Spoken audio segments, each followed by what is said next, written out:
Hi, class. Can you tell what our new theme is? Look at that. Isn't it fun? Yeah, we're going to be learning about that big, beautiful, tall animal, the giraffe. The giraffe comes from Africa. Do you know there was a time in our history when people in different places in the world had never seen a giraffe? I'm going to read you a true story about that. The giraffe that walked to Paris. Written by Nancy Milton and illustrated by Roger Roth. The Giraffe That Walked to Paris. This is the true story of a wonderful giraffe that lived a long time ago. She was young and beautiful, and she belonged to the Pasha of Egypt.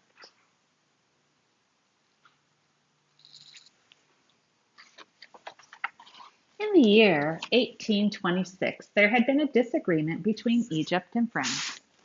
What can I do, the Pasha wondered, so that the French people and the Egyptian people will be friends? I know what you can do, the French ambassador told him. You can give the King of France a present. What do you think he would like? The Pasha asked. The ambassador thought very carefully and then replied, I think he'd like a giraffe. The people of France have never seen one. That's an excellent idea, the Pasha said. I'll send him my beautiful giraffe right away. The shortest way to travel from Egypt to France was to sail from one side of the Mediterranean Sea to the other. We'll need a ship, said the ambassador. The ambassador's helpers found a good ship named the Two Brothers, with a captain who was very pleased to take the giraffe to France. I'll take care of her as if she were my own daughter, he said. Even though the giraffe was 11 feet tall, she was still a baby. Every day she drank 3 or 4 big bucketfuls of milk. I can see we're going to need a cow, the ambassador said. Actually, they needed 3 cows and a person to milk them as well. I think the best person to milk the cows and take care of the giraffe is my Egyptian stableman Hassan, the ambassador said. He knows a lot about animals. But one man wasn't enough, so Hassan found 2 helpers named Etar and Yusef. When the ambassador saw that there was still some room on the ship, he decided he'd like to send a present to the king too. Knowing that the king liked African animals, he asked Hassan if he could find another interesting one. Hassan found a beautiful big antelope. On a clear October day, the giraffe, the cows, and the antelope were all in their places in the hold of the ship. The giraffe was lucky. She could see everything because her long neck stuck up through the hole that had been cut in the deck. There was straw padding around the sides so she wouldn't get bumped, and a big canvas over her head so she wouldn't get too much sun or rain. Goodbye, the ambassador called as he waved from the deck. Bon voyage, dear giraffe. The wind puffed out the white sails. The flags of France and Egypt flew from the mast, and the 2 brothers sailed out in the Mediterranean Sea. It was a fine trip. The only bad thing that happened was one cow got seasick. In late October, the ship sailed into the port of Marseille, France. And there he is waiting. And there's that giraffe all protected in the ship. In Paris, King Charles was very excited to hear the news. Wonderful, he said. My giraffe is in France. I can't wait to see her. For the king, like the rest of the French people, had never seen a real giraffe. When will she arrive? I hope it is in time for Christmas. The king's counselor was worried. He knew that kings could be quite difficult. Your Majesty, he said politely, giraffes are used to hot weather. You know how cold it gets here in the winter. Yes, of course I know, the king replied impatiently. Marseille is in the south of France, the counselor said carefully. It's warmer there in the winter. Perhaps it would be better. The king looked unhappy. You think the giraffe should spend the winter in Marseille? Yes, Your Majesty, the counselor replied, and come to Paris in the spring when the weather is warmer. The king sighed, but he knew the counselor was right. I won't be able to see my wonderful present for such a long time, he said sadly. The counselor wanted to make the king feel better, so he found a famous Paris scientist to draw a picture of the giraffe for the king. The scientist had never seen a real giraffe either, but the king was pleased with the picture. The giraffe was very popular in Marseille. School children came with their teachers to visit her. Professors studied her. Newspapers printed stories about her. Everyone wanted to see the strange animal with the long neck. Every day, exactly at noon, the big gates of the courtyard where she lived swung open, and La Giraffe, as she was called in France, walked out into the street. The sidewalks were always crowded with people waiting to see her. Be careful! Get out of the way! The policeman shouted. The giraffe is coming! The giraffe is coming! All through the winter, the giraffe went walking every day, and the people never got tired of seeing her. At last, spring came. In Paris, the king looked out the window and saw new green leaves and pink and yellow flowers in his garden. I want to see my giraffe, he said.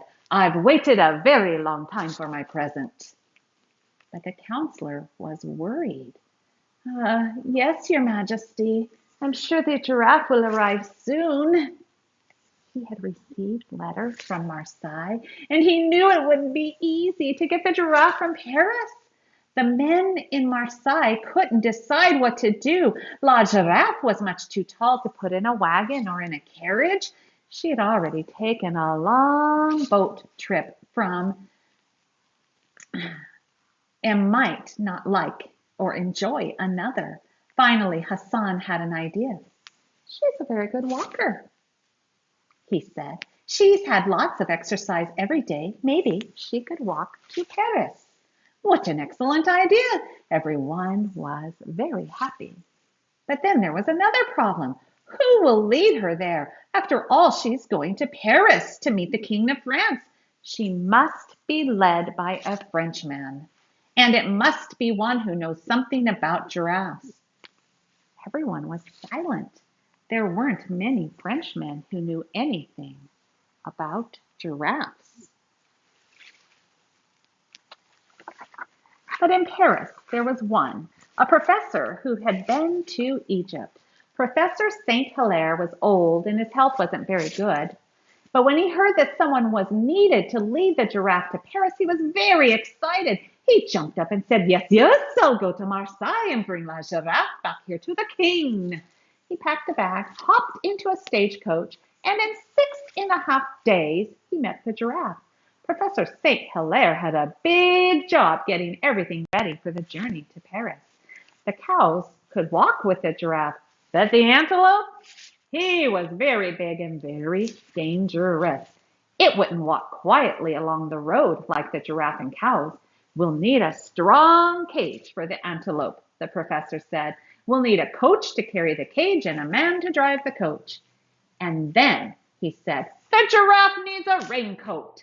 She's used to the hot sun, but she isn't used to the wind and rain, and it rains a lot in France in the spring. It isn't easy to make a raincoat for a giraffe, but Professor St. Hilaire designed a good one that covered her whole body and buttoned down the front. It even had a hood to keep her head and long neck dry. Finally, on a rainy morning in May, the big procession left Marseille. High above everyone else, there was La Giraffe looking very handsome in her new raincoat. Then there were the cows and the professor and the carriage and the men, Hassan, Attar, and Youssef, and a translator to help the men understand their languages. There were soldiers who rode ahead to tell everyone they were coming. And last of all, there was a coach pulled by a horse and loaded with bags and sacks, and the dangerous antelope was put in a strong cage. In Paris, The king was pacing up and down the long halls of his castle.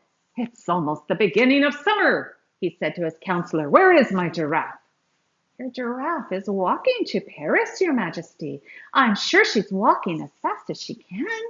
But the counselor was still worried, for truthfully, he had no idea how fast a giraffe could walk. The procession to Paris was a great success.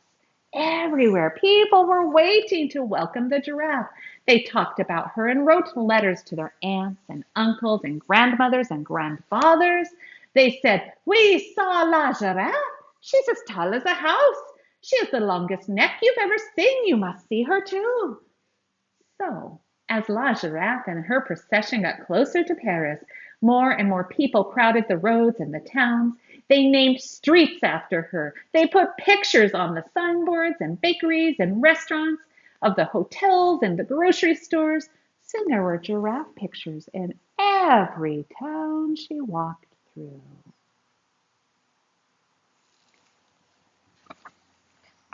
Professor St. Hilaire wrote reports and sent them to the king. The counselor read them aloud. "His Majesty's giraffe is in excellent health. She has a sweet and gentle nature. The people of France love her." "That's all very well," the king said, "but when am I going to see her?" "The professor says that La Giraffe should arrive by the end of June. All of Paris is getting ready to greet her then." "The giraffe is my present," the king said, "but I'll be the last person in France to see her. That's not fair. I want to go with everyone else to welcome her." The counselor gasped. "But, your majesty, that's impossible. A king can't just do whatever he wants to do. The present comes to the king. The king doesn't go to the present." When the procession reached the outskirts of Paris, everyone in the whole city wanted to go out and meet the king's giraffe. They went in wagons and coaches and in boats on the river. They took along picnic lunches so they could have a giraffe party. "The giraffe is here! The giraffe is here!" they shouted. It was a very exciting day. But the king wasn't there. He had to stay at home in his castle. At 5 p.m. on June 30, 1827, Professor St. Hilaire led the giraffe into her new home, a yard in the Paris Zoo. It had taken the procession 41 days to walk from Marseille. "Goodbye, La Giraffe," he said. "Goodbye, goodbye." He waved to the cows and the antelope, to Hassan, Attar, Youssef, the coach driver, and the translator.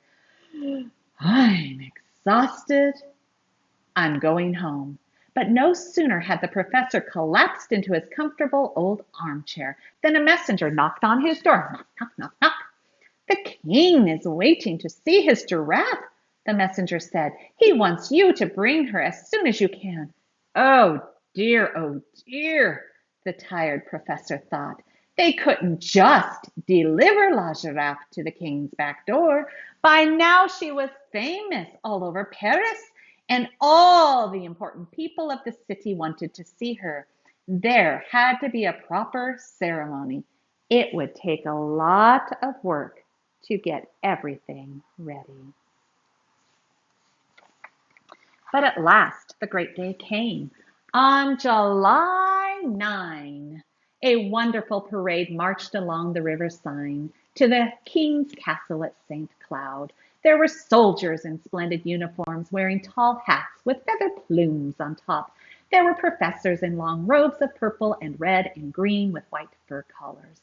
There were horses dancing and prancing and carrying generals on their backs.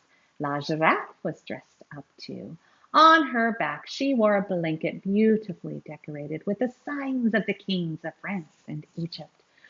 Hassan, Attar, and Youssef led her proudly, and Professor St. Hilaire, wearing his best clothes, walked happily in front of her. When the parade reached the garden of the king's castle, everyone lined up, with the giraffe in the most important place of all.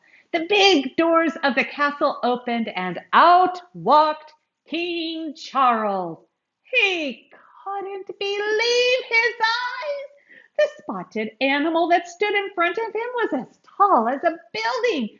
Her neck was much, much longer than the one in his picture, but he tried not to look surprised.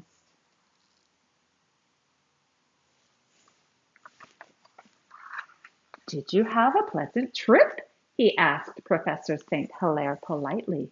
Yes, thank you, Your Majesty, the professor replied. Your giraffe is a very good animal. Would you like to see her walk? Yes, I would, the king said. Hassan, Attar, and Yusuf led the giraffe around the big green lawn. Why, look at that, the king said.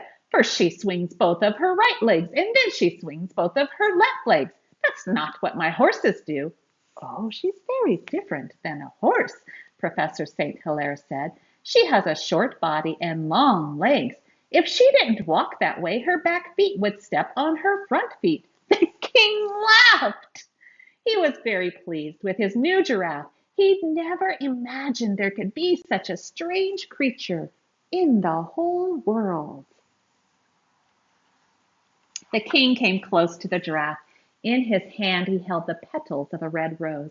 Here you are, my giraffe, he said. Try these. I think you'll like them.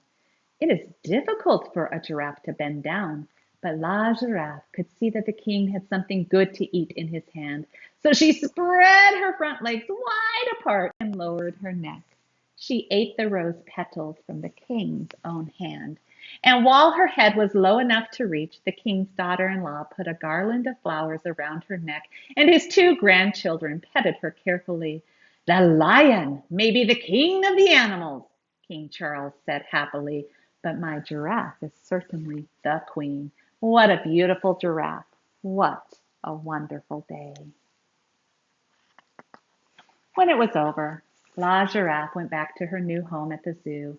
Hassan and Youssef returned to Egypt, but Attar stayed to take care of the giraffe. Professor St. Hilaire and his friends had a special room made for them in a big glass building in the middle of the zoo.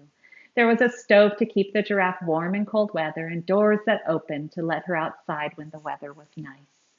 Every night, Attar climbed two ladders to get to his bed high up near La Giraffe's head, and every day he fed her and brushed her and took her for a walk.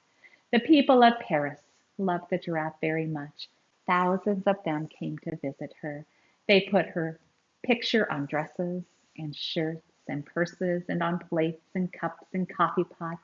Women wore their hair in a new style, very tall like a giraffe. And when children went to the zoo to see the real giraffe, they bought gingerbread giraffes and ate them all up. That was a long time ago. But even today, when French people visit the zoo where the king's giraffe lived and the gardens where she took her walks with Attar, they still remember her.